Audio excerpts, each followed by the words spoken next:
Utenga wa amuye, haleluya.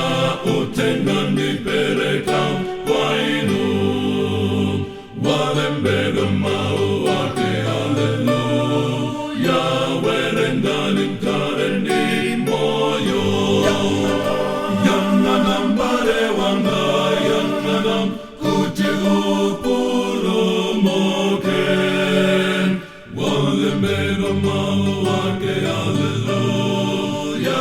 Yanana ukaleni moyo, utengam wachikoni, haleluya. Utengamu abarani wanu, ni utenga wakumama, haleluya. Yesu niye anena zedi, yananam bare wanga, yananam kutiupulumoken. Walembega mau wake, haleluya. Yanana ukaleni moyo, moyo wa Yesu mbale, haleluya. Moyo wa amoye yongo satan, moyo nana kwa Yesu, haleluya.